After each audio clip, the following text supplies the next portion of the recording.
Somebody's here from Colombia. Who is Well, this? well, good evening to you, Marcia. What a surprise. I am, listen, they will tell you, I serve a mighty God because, and you know how these shows, you know how they go, Dr. Ferdinand. We Yes, pray I a lot do. about these shows. And the thing is that I said, man, it's just me alone, Dave, because I don't, Miss McLean, she's not going to come on. She's such a noble woman. She said, Marcia, I don't want to, get it conflated with people. Let this thing stand alone by itself, you know. And so she didn't want to come on. And I told Mr. Bab, I'm by myself, but I can't, you can't come on. And look at you. Look at you. Well, good evening, Marcia, and good evening to the loyal opposition. It's such a pleasure to be with you this evening. I almost said again this evening. To be honest, I had no intention really of coming on the show. I was following, as I do. I follow everything that's going on in Barbados, even though I may not be there. And I saw the whole debacle surrounding Ronnie, and I actually reached out to him myself immediately. And we had a brief exchange. He was inundated with so many messages, and eventually he did get back to me today. And I happened to be out, and I came in this evening just in time as you started the show, and I started to listen to the show, and I felt to post, at least to let people know. Number one, I'm still alive. My wife is still alive, and I will just give you a brief update with regards to her in a moment. And of course, I I didn't know I would be here. That's the truth. And and I just posted there in the chat, you might be in for a surprise, and because I know I can get in, as you mentioned to me when I left Barbados. I could come in either as a guest or host, and we're still doing a lot of settling in, even though we've been here for a while. My wife is still has to undergo some very delicate surgery. As you know, that's the reason that she came here to Colombia. Her The matter to do with her life-threatening surgery is still one that we're facing, but she has to undergo a series of tests before she engages that, to ensure that she is bodily and physically capable of handling the surgery and the procedures that would be necessary for her. So she's still in a sense, in that danger zone. It's still costing us quite a bit. The GoFundMe page is still there and still up for anyone who wishes to assist us. We'd be happy to hear from them. But I did feel, I don't know why, and you talk about praying, and you talk about putting the show before the Lord before you come on. I did feel to just drop in and say a few words with regards to the situation with Ronnie.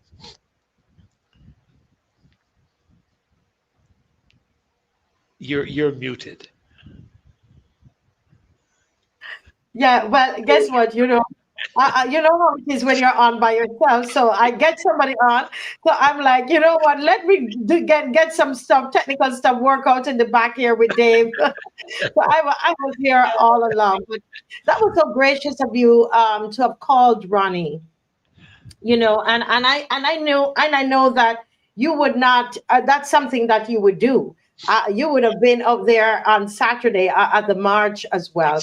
But what are your thoughts? You know, you heard this thing happen. You would have been following it because through the show. So what are your thoughts about this? Well, first thing of all, Marcy, I've known Ronnie for a long time. I mean, Ronnie was program manager when I had a program breakthrough. And I remember particularly the Tuesday, I think it was the Tuesday morning I was on, when there was the attack on the Twin Towers in the United States. And I watched Ronnie really manage and handle things in a very professional manner. He's always been very professional in everything that I've been involved with him when we were doing the program on the station. I've always regarded him to be a very strong spiritual Christian young man. I've always seen him as a tremendous example of a marketplace minister who is committed to the Lord Jesus Christ and is committed to living it in the world in which he lives and in the profession in which he lives. I did know that when he did the song, it did create some ripples.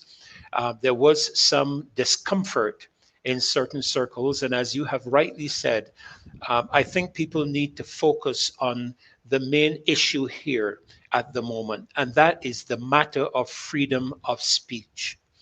I have lived through now several governments, Barbados Labour Party and Democratic Labour Party governments. All of them have been subject to sarcastic calypsos from all sides. I remember "Da beach is mine, I can bathe there anytime," with don't recall his name right now. All of these calypsonians. See, I remember. I think it was Gabby, Mike, Gabby. yeah, Gabby, and I remember, I think it was Griner that did want to do these stinging bees. I stand to be corrected. I mean, there have always been social commentary calypsos that have stung every prime minister and every political party. I want to believe, and I say this cautiously, I want to believe that we have come to a mature enough stage in the political landscape of Barbados that we are not so thin skinned that when social commentary is done with the intention that we have always known calypsos to have been done in Barbados. And not only in Barbados, around the Caribbean, in Trinidad, there's some stinging calypsos that are being done and have been done by calypsonians regarding the government in Trinidad. And I want to believe that there, and notice what I said, I want to believe that there is no governmental interference in this matter. Somehow I feel that that may not be the case, because as I engage a lot of the both global and local engagements, governmentally, politically, we know a lot goes on behind closed doors and in secrets that we do not know about. Phone calls are made. I remember phone calls being made when Harold Hoyt was the editor in chief of The Nation, and certain articles and certain stories had to be taken out, taken down, not printed because of some political influence. So these are not things that we're strange to. But I want to say that when it comes to the matter surrounding Ronnie, I do remember very clearly the night he appeared on the Marcia Week show as the announcer, Marcia. I was privy to that show, and I did not hear anything expressed by Ronnie, and I will call him Ronnie at this moment, regarding anything to do with his professional involvement, his job, his place of employment, nothing. He spoke as the announcer. He spoke concerning how his matter was being dealt with as the performer, and that was the extent to which I recall Ronnie speaking on the show. He did not appear on the show as any representative or speaking on behalf of, or at any point in time, anything to do with Starcom Network. He appeared as the announcer.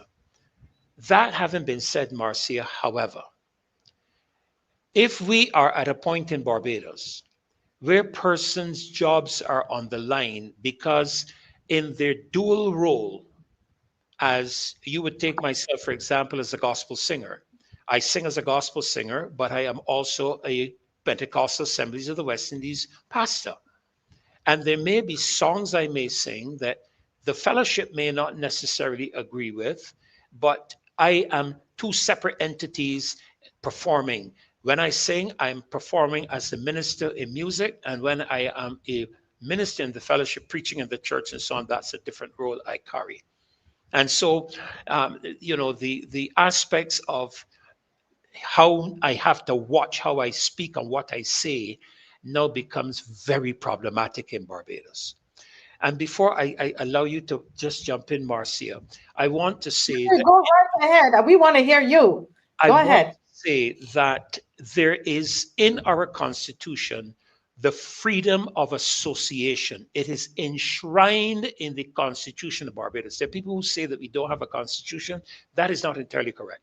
We may not have a constitution as a republic because there has been no new or amended constitution apart from the aspect of changing the title from governor general to the president. That's the only change, as far as I'm aware, that's been made in the constitution. But the constitution exists. Otherwise, there could be no government and there could be no parliament or anything in Barbados. So we need to understand that. But that constitution protects freedom of association.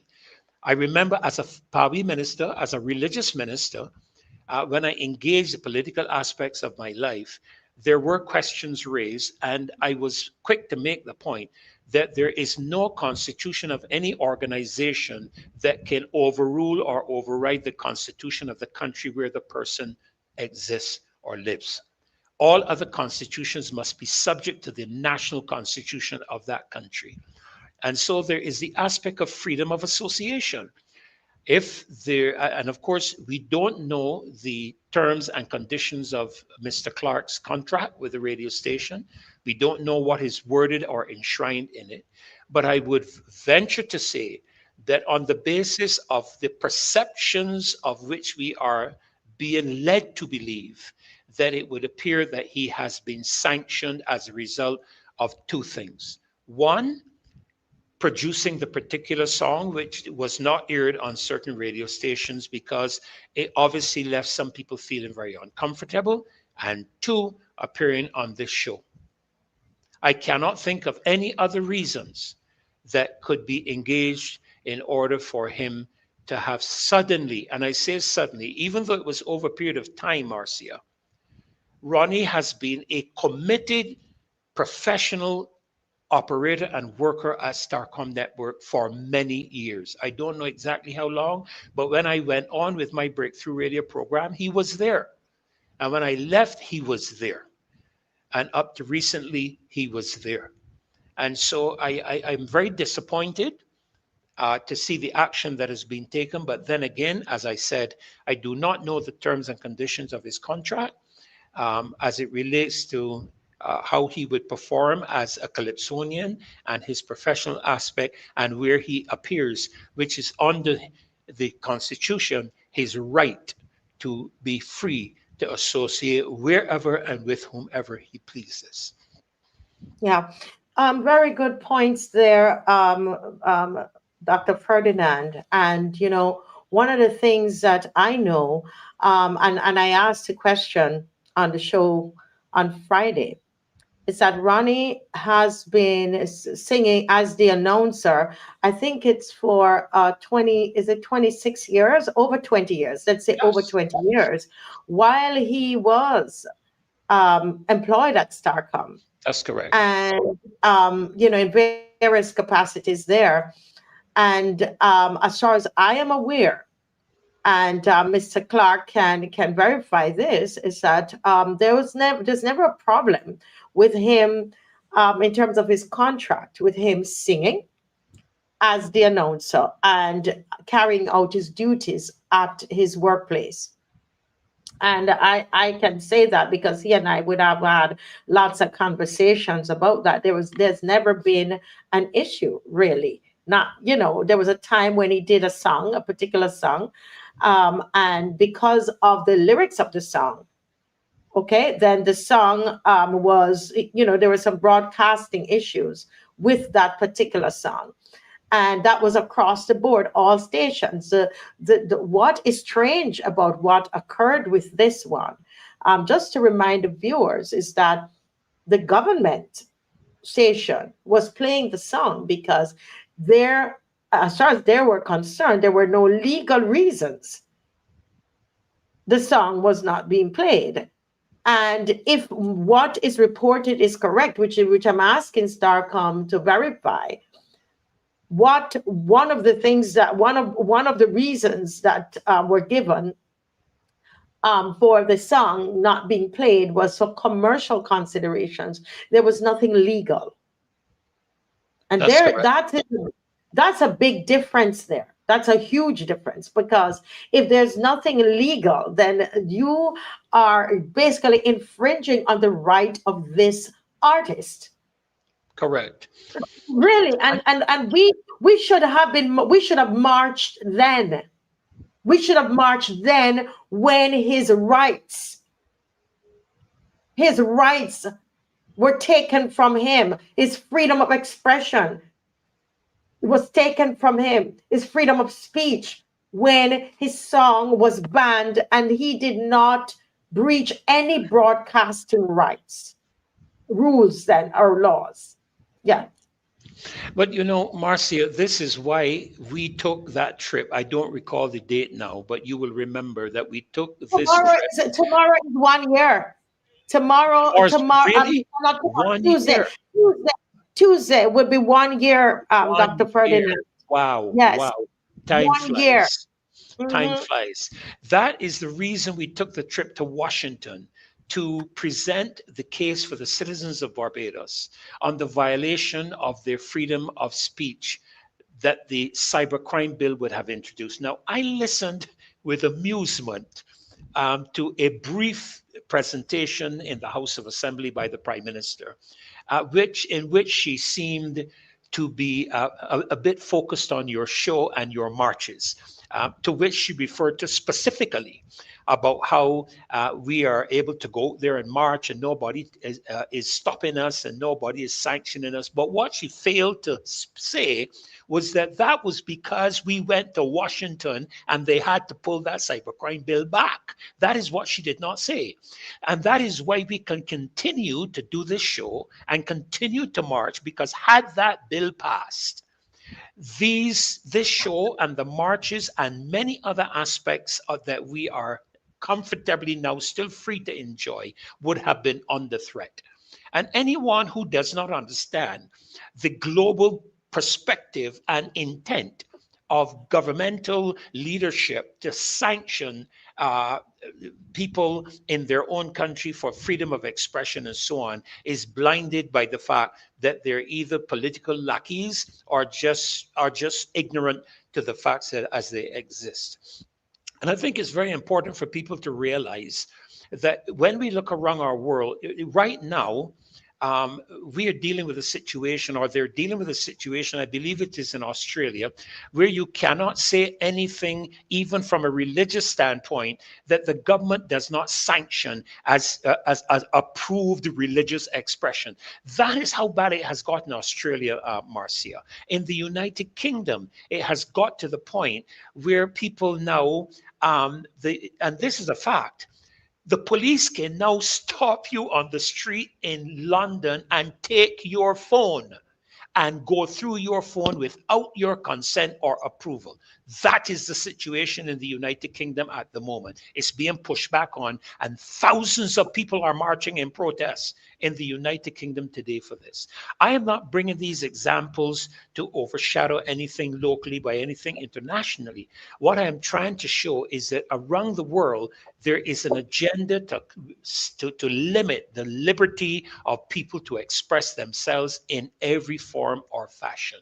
And it's made its way to Barbados. I think we need to recognize that both our prime minister and government have been complicit in the acceptance and agreement and involvement with much of what unelected officials are in the UN and in the European Union and in the WEF and in the WHO have indicated to them. And I'm sure people following would be able to see there is a lot of exposure coming out now, Marcia, a lot concerning the freedom of speech of people. And it's now made its way in a big manner into Barbados. Ronnie is the first, or I'm almost tempted to say sacrificial lamb, in the sense that to me, he has not violated any law. He has not violated any, in terms of defamation. He has not violated any copyright laws or music regulations. He has not referenced his place of employment, as far as I'm aware, in his music song or anything. He has not gone around the country trying to defend himself or gone public or anything of the matter. As a matter of fact, to the best of my knowledge, Ronnie has kept very quiet and has said little to nothing.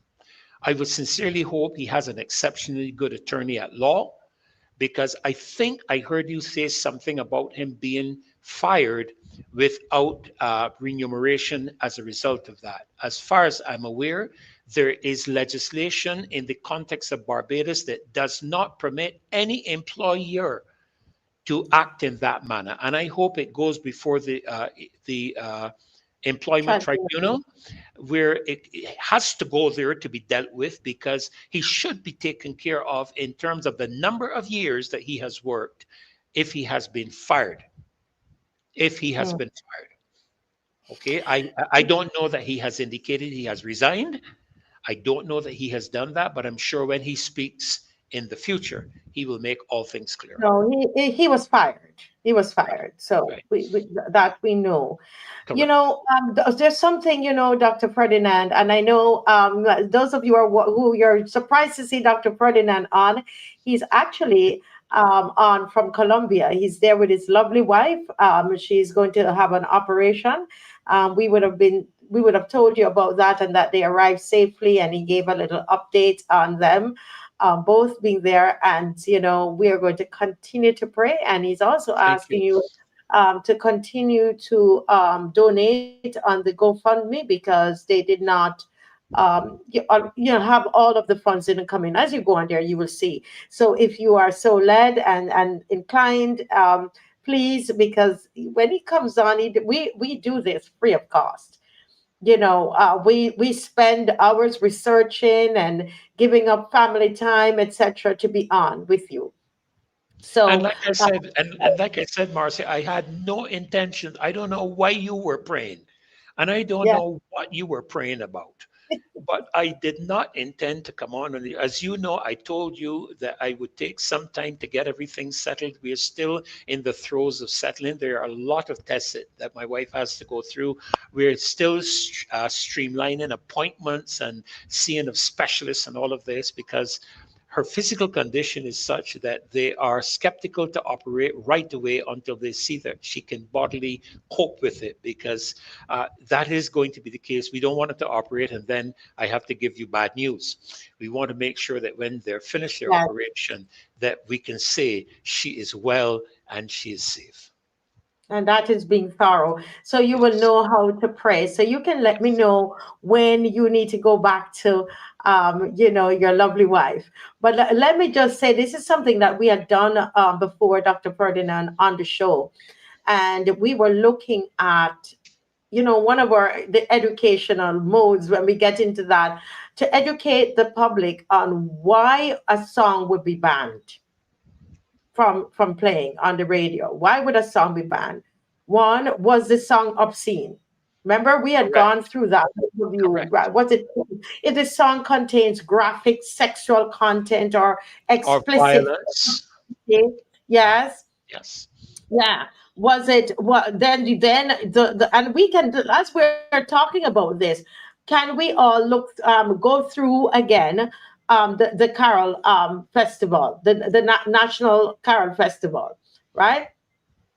Was the song obscene? Did it contain sexual content, explicit profanity?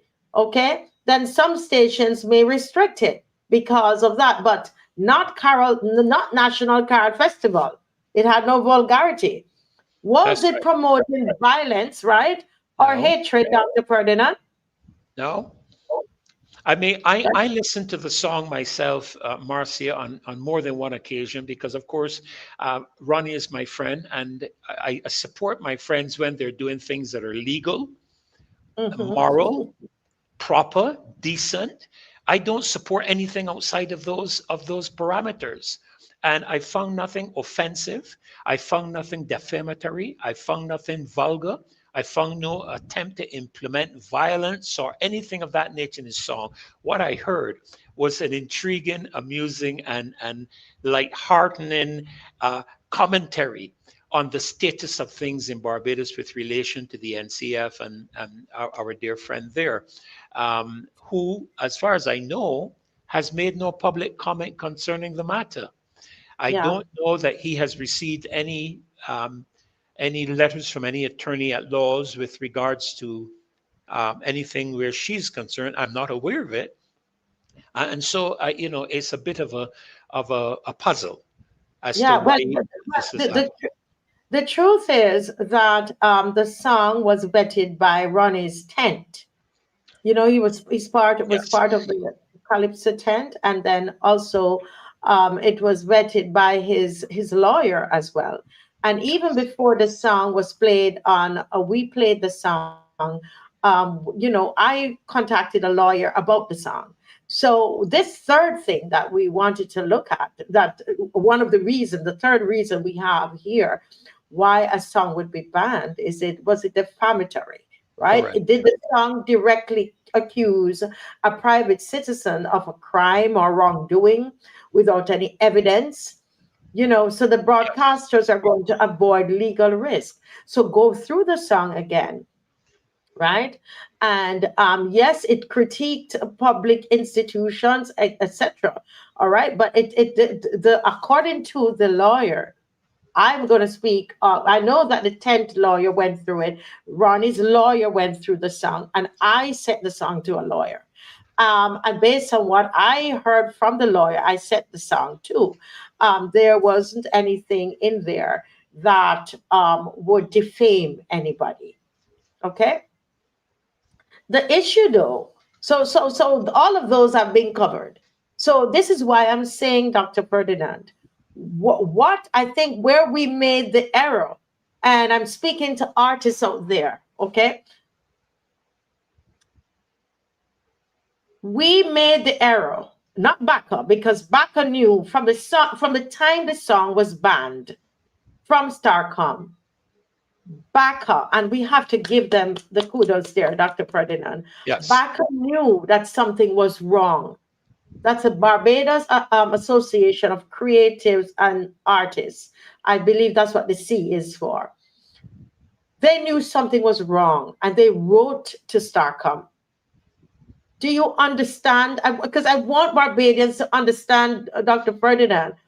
This had nothing to do with this man being any program manager and anything at that particular time. They never brought that up at that time when that's his correct. song was banned. So his freedom of expression, his freedom of speech was taken from him. Do Correct. we understand that? We should have been marching from then. Now, the big question that we have to ask a Starcom, and only Starcom can answer because Starcom fired him, is was it politically inconvenient then? If it did not, if it did not break any broadcasting laws and rules and regulations, was it that the song was politically inconvenient?